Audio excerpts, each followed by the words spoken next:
নমস্কার বন্ধুরা, আমার রান্নাঘরের সবাইকে স্বাগত।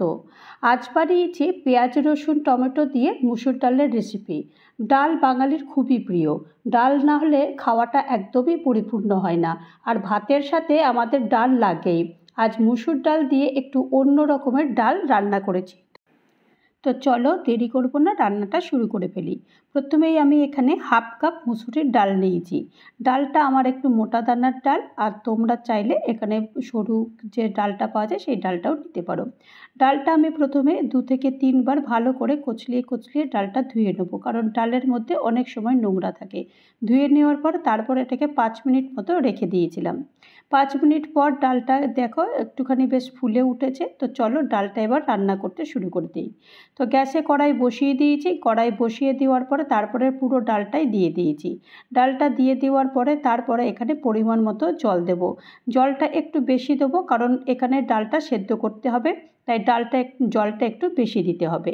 তো ঢাকনা বন্ধ করে দিয়েছি ডালটা সেদ্ধ হবার জন্য। ঢাকনা খুলে দিয়েছি। ঢাকনা খুলে দেওয়ার পর একবার দেখে নেব ডালটা কতটা সেদ্ধ হয়ে গেছে। মোটামুটি ডালটা ঠিক এই রকমই সেদ্ধ রাখবো, একদম গুলিয়ে নেব না। এরকম একটু বেশ থকথকে যখন হবে তখন ডালটা সেদ্ধটা আমি একটা তুলে নেব। তো ডাল সেদ্ধ হয়ে গেছে, সাইডে রেখে দিয়েছি। গ্যাসে কড়াই বসিয়ে দিয়েছি। 2 চামচ সর্ষের তেল গরম করতে দিয়েছি। দিয়ে দেওয়ার পরে তারপর এখানে হাফ চামচ কালো জিরে আর একটা শুকনো লঙ্কা ফোড়ন দিয়েছি। আর এখানে 5-6টা মতো রসুন আমি একটু থেতো করে দিয়েছি, সেই রসুনটা দিয়ে দিয়েছি। দিয়ে একটু ভেজে নিচ্ছি। রসুন ভাজার পর তারপরে এখানে একটা পেঁয়াজ স্লাইস করে কেটে নিয়েছি। কেটে নেওয়ার পর তারপরে এই পেঁয়াজটাও দিয়ে দিয়েছি। পেঁয়াজটা এরকম হালকা লাল মতো করে ভাজবো। পেঁয়াজটা বেশ এরকম লাল লাল যখন হয়ে যাবে তখন এখানে আমি টমেটো দেবো। টমেটো এখানে একটা গোটা টমেটো নিয়েছি। টমেটোটা একটু বেশি পরিমাণ মানে বড় একটু ছিল। আর স্বাদ মতো নুন দিয়ে দিয়েছি, আর হাফ চামচ হলুদের গুঁড়ো দিয়েছি, আর হাফ চামচ লাল লঙ্কার গুঁড়ো দিয়েছি। টমেটো আর পেঁয়াজ দিয়ে দেওয়ার পরে ভালো করে পেঁয়াজ আর টমেটোটা ভালো করে এটাকে কষতে হবে। কষতে কষতে টমেটো যখন একদম বেশ নরম হয়ে যাবে তখন আমি আবারও বাকি উপকরণগুলো দিতে থাকবো। তো টমেটোটা যতক্ষণ পর্যন্ত না মানে এরকম নরম হয় ততক্ষণ পর্যন্ত এরকম একটু কষতে হবে। তো দেখো টমেটোটা কিন্তু আস্তে আস্তে বেশ একটু নরম হয়ে গেছে, কারণ টমেটো নরম হতে বেশিক্ষণ সময় লাগে না। তো এখন আমি সেদ্ধ করা যে ডালটা রেখেছিলাম সেই সেদ্ধ ডালটা পুরোটাই দিয়ে দিয়েছি। ডালটা দিয়ে দেওয়ার পরে ভালো করে এটাকে মশলার সঙ্গে এটাকে মেশাতে হবে। এই যে এরকম যে মেশানো হয়ে গেছে, এই যে থকথকে ডাল, এই থকথকে ডাল দিয়ে এরকম অবস্থাতেও কিন্তু এটা তৈরি হয়ে যেতে পারে। এরকমভাবেও তোমরা খেতে পারো, আর এটা কিন্তু রুটির সঙ্গে খেতে ভীষণ ভালো লাগে। আমি এখানে এরকম ঘন ডাল বানাবো না। আমি যেহেতু এটা ভাতের সঙ্গে খাওয়ার জন্য ডালটা তৈরি করব, সেহেতু একটু বেশি জল দেবো।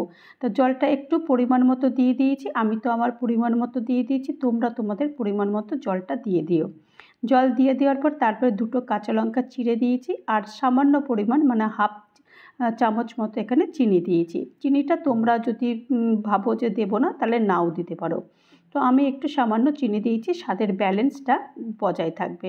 এখন ভালোভাবে সব কিছু নেড়ে চেড়ে একদম 5 মিনিট এরকম ভালো ফুল ফ্লেম দিয়ে এটাকে ফুটিয়ে নিচ্ছি। ব্যাস, আর কিছুই লাগবে না। খুব তাড়াতাড়ি এই ডালটা হয়ে যায়, আর এই ডালটা না খেতে ভীষণ ভালো লাগে।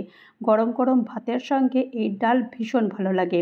তোমরা যারা বানাওনি বা যারা বানিয়েছো তারা তো হয়তো জানো, কিন্তু যারা বানাওনি তাদেরকে একবার অনুরোধ করব এইভাবে একবার ডালটা বানাতে। গরম ভাতের সঙ্গে ভীষণ ভালো লাগে। তো আমি তো একটা বোলের মধ্যে ঢেলে দিয়েছি, আর দেখো কত তাড়াতাড়ি হয়ে গেল, একদমই সময় লাগে না। তো যারা বানাওনি তাদেরকে অনুরোধ করব আরেকবার যে ডালটা বানাবার চেষ্টা করো, দেখবে খুবই ভালো লাগবে। তো তৈরি হয়ে গেল আমার পেঁয়াজ রসুন টমেটো দিয়ে মুসুরির ডালের রেসিপি। আশা করি তোমাদের এই রেসিপিটা ভালো লেগেছে। আর ভালো লাগলে অবশ্যই একটা লাইক করো, কমেন্ট করো, পারলে আমার চ্যানেলটা সাবস্ক্রাইব করে আমার পাশে থেকো। আর যারা নতুন বন্ধু হয়ে আমার চ্যানেলে ভিজিট করেছো তাদেরকে অজস্র ধন্যবাদ।